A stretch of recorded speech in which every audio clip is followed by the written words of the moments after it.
CSK versus RCB இது ரைவல்ரியா அப்படின்னு கேட்டால் சிஎஸ்கே ஃபேன்ஸ் 21-13ங்கிறதெல்லாம் ஒரு ரைவல்ரியா அப்படிம்பாங்க. இதே ஆர்சிபி ஃபேன்ஸ்கிட்ட கேட்டால் கடைசி 2 வருஷம் நீங்கள் என்னப்பா ஜெயிச்சிங்க அப்படின்னு கேட்பாங்க. ஸோ சிஎஸ்கே வர்சஸ் ஆர்சிபி உண்மையாலுமே ரைவல்ரி தானா? இந்த சிஎஸ்கே வர்சஸ் ஆர்சிபி ரைவல்ரி எப்போ ஆரம்பிச்சிது அப்படிங்கிறத பற்றி தெரிஞ்சுக்கணுன்னா கொஞ்சம் பின்னாடி போய் தான் பார்க்கணும். என்னை பொறுத்த வரைக்கும் 2018 தான் இந்த ஆர்சிபி வர்சஸ் சிஎஸ்கே மேட்சஸ்க்கு ஹைப்பு ஸ்டார்ட் ஆச்சு அப்படின்னு சொல்லுவேன். ஏன்னு கேட்டிங்கன்னா 2016 வந்து ஒரு breakthrough season for RCB. ஆனால் 2016-17 வந்து சிஎஸ்கே வந்து சஸ்பெண்ட் ஆகிட்டாங்க. 2018 தான் வர்றாங்க. அந்த டைமில் பார்த்தீங்கன்னா விராட் கோலிக்கு வந்து இந்தியன் கேப்டன்ஷிப் போயிடுது தோனிக்கிட்ட இருந்து 2017. அப்புறம் விராட் கோலியோட ஃபேன் பேஸே எச்சாயிருது. ஸோ கிட்டத்தட்ட ஒரு ஐகானிக் ஸ்ட்ரெச்சருக்கு அப்போவே போயிட்டார். ஸோ 2018 சிஎஸ்கே வர்சஸ் ஆர்சிபி மேட்ச்சுக்குன்னு ஒரு ஹைப் கிரியேட் ஆயிடுது. என்ன தான் சிஎஸ்கே ஒன் சைடாக நிறையா மேட்ச் ஜெயிச்சிருந்தாலும் எப்படி 18 வருஷமாக ஆர்சிபியை விராட் கோலி தனி மனிதனாக கேரி பண்ணிட்டு போகிறாரோ அதே மாதிரி சிஎஸ்கே வர்சஸ் ஆர்சிபி ரைவல்ரியை இத்தனை வருஷமாக ஒரே ஒரு ஆள் தான் கேரி பண்ணிட்டு வந்திருக்காரு, நன் அதர் தென் விராட் கோலி.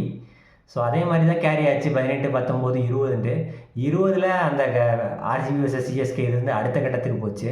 ஆர்சிபியோட ஓப்பனிங் மேட்ச் வந்து சிஎஸ்கே கூட ஜெயிச்சிருவாங்க. அதுக்கப்புறம் பார்த்திங்கன்னா the entrance of lockdown cricket fans பாட்டெல்லாம் போட்டாங்க, கண்ணன் தேவன் டீ குடி சிஎஸ்கே புடின்ட்டு. ஆனால் கடைசியில் ஆர்சிபியே புடின்னு பிடிச்சி விட்டாங்கன்னு நினைக்கிறேன். கடைசி 2-3 மேட்ச் ஒழுங்காக பெர்ஃபார்ம் பண்ணாமல் டாப் 2 ஸ்பாட்டை லூஸ் பண்ணி எலிமினேட்டரோட வெளியே வந்துடுவாங்க. விராட் கோலி மட்டும்தான் 2021, 22, 23 it was dominated by CSK.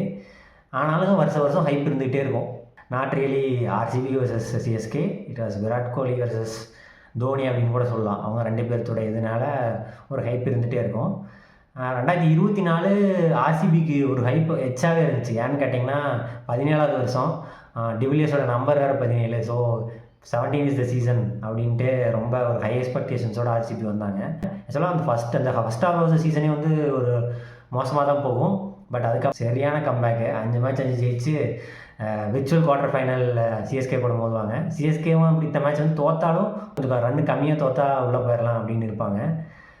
அந்த மேட்ச் பார்த்திங்கன்னா லாஸ்ட் ஓவர் வந்து தோனி ஃபஸ்ட்டு பாலே 6 போகும். ஓகே சிஎஸ்கே ஜெயிக்க போகிறாங்கடா அப்படின்னு நினச்சேன். அந்த பால் வெளியே போயிடும். So God has other ideas. பாலை மாற்றிடுவாங்க, மேட்ச் மாறிடும். யாஸ் தயால் டிஃபெண்ட் பண்ணிடுவார். ஆர்சிபி ஜெயிச்சு பிளே ஆஃப் போயிடுவாங்க அந்த சீசன். அந்த மேட்ச் வந்து very high intensity match. On the field மட்டும் கிடையாது, ஆஃப் த ஃபீல்ட்லேயும் நிறையா நடந்துச்சு. அதுக்கப்புறம் தான் 18வது சீசன் வந்துச்சு. So 18 is the season for RCB அப்படின்னு வந்தாங்க. சும்மா அந்த டைம் சொல்லாமல் நல்ல டீமோடு வந்தாங்க. So strong team want the title. அதுக்கேற்ற மாதிரி சிஎஸ்கே பார்த்திங்கன்னா பாட்டமில் முடித்தாங்க 10வது பிளேஸு. விளாண்ட 2 மேட்ச்சு சிஎஸ்கே கூட ஜெயிச்சிட்டாங்க.